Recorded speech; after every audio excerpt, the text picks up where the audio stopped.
সম্মানিত বিনিয়োগকারী ভাই বোনেরা, আসসালামু আলাইকুম। আশা করি আপনারা সবাই ভালো আছেন, শারীরিকভাবে সুস্থ আছেন।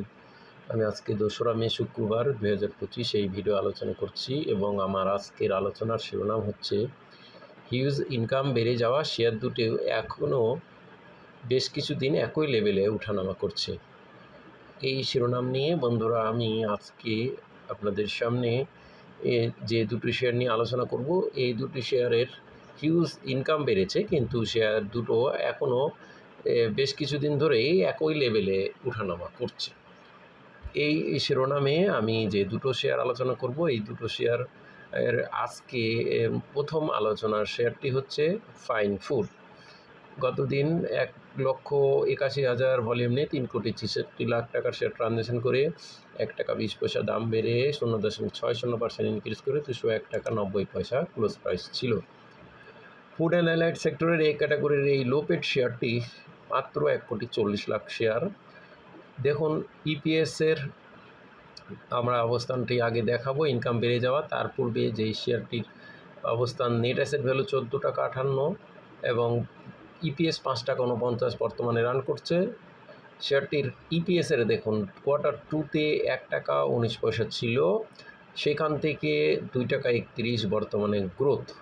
এই যে বিশাল গ্রোথ, দেখুন হিউজ ইনকাম বেড়ে গেছে এবং ইনকাম বেড়ে যাওয়ার পরও শেয়ারটি কিন্তু বর্তমানে পি রেশিও 36, এখনও বিনিয়োগযোগ্য লোন মার্জিন আছে এবং খুব কম সংখ্যক শেয়ার, মাত্র 81 লাখ শেয়ার।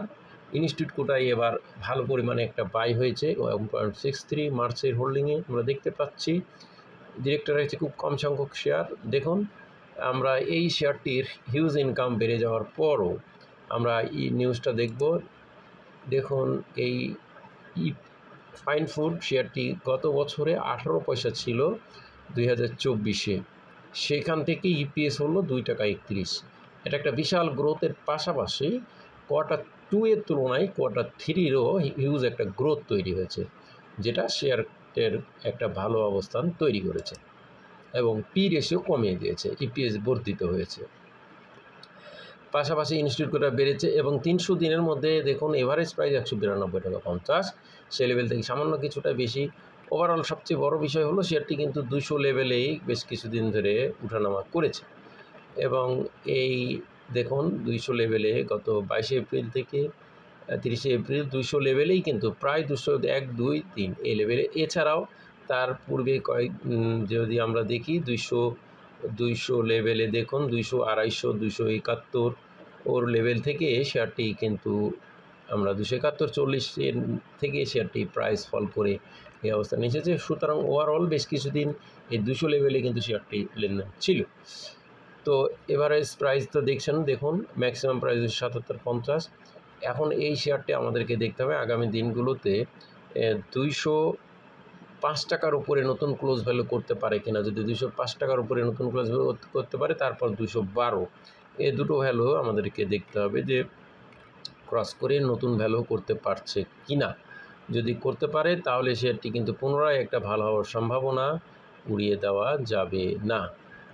আমরা এরপরে আজকের দ্বিতীয় শেয়ারটি আলোচনা করব। দ্বিতীয় শেয়ারটি শেয়ারটি হচ্ছে নাভানা ফার্মাসিউটিক্যাল কেমিক্যাল সেক্টরের শেয়ারটির গতদিন 5,89,000 ভলিউম নিয়ে দেখুন আমরা 3,14,00,000 টাকার শেয়ার ট্রানজ্যাকশন করে 2 টাকা 30 পয়সা বেড়ে আমরা দেখতে পাচ্ছি ভ্যালুর দিক দিয়ে 20 নম্বরে অবস্থান ছিল এবং ফাইন ফুড 18 নম্বরে ছিল। আমাদের আজকে প্রথম আলোচনা ফাইন ফুড 18 নম্বরে ছিল এবং 20 নম্বরে। সুতরাং ভ্যালুর দিক দিয়ে বিনিয়োগকারীদের আগ্রহের তালিকায় ছিল দুটো শেয়ারই। 4.49% ইনক্রিজ করে 53 টাকা 50 পয়সা ক্লোজ প্রাইস ছিল। নেট অ্যাসেট ভ্যালু 45 টাকা 32, প্রাইস ভ্যালু থেকে কিছুটা কম। অসাধারণ এই অনুযায়ী ন্যাব অনুযায়ী কিন্তু 453 হলেও ফান্ডামেন্টাল রেশিও বহন করবে।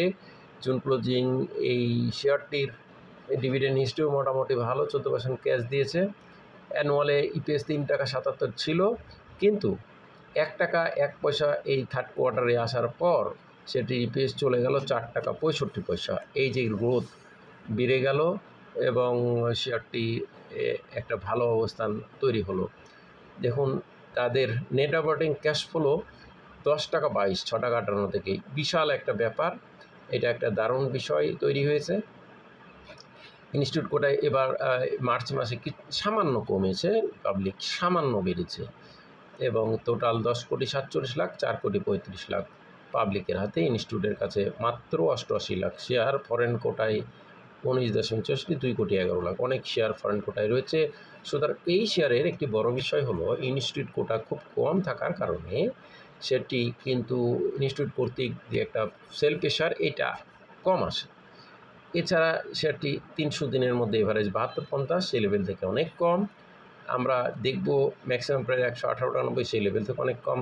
দেখুন রিসেন্ট টাইমে শেয়ারটি 51, 52, 53, 54, 60 লেভেলে ছিল, সেখান থেকে ডাউন হয়ে 50, 51, 52 এই লেভেলেই কিন্তু উঠানামা করছে। তো স্বাভাবিকভাবে শেয়ারটি বেশ কিছুদিন ধরে এই একই ব্যবধানে উঠানামা করছে, এবং শেয়ারটি একটা হাই লেভেল থেকে কারেকশন হয়ে একটা সাপোর্ট নিয়ে এই অবস্থানে লেনদেন হচ্ছে।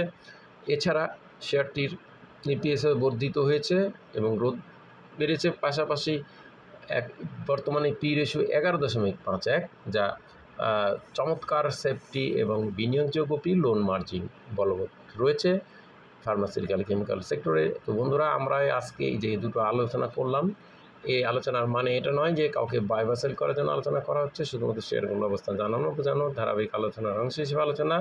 তাই আলোচনা দেখে কেউ বাই সেল করবেন না, এবং আগামী দিনগুলোতে শেয়ারটি যদি 56 টাকার উপর 57 টাকা প্লাস করে নতুন ভ্যালু করতে পারে, তাহলে শেয়ারটি কিন্তু পুনরায় একটা ভালো হওয়ার সম্ভাবনা উড়িয়ে দেওয়া যাবে না। ধন্যবাদ। আজকে এই পর্যন্ত। সবাই ভালো থাকুন, সুস্থ থাকুন, এবং চ্যানেলটি সাবস্ক্রাইব করে এই চ্যানেলের অন্যান্য ভিডিওগুলো লাইক দিয়ে শেয়ার করে দেবেন। আজকে এই পর্যন্ত। আসসালামু আলাইকুম।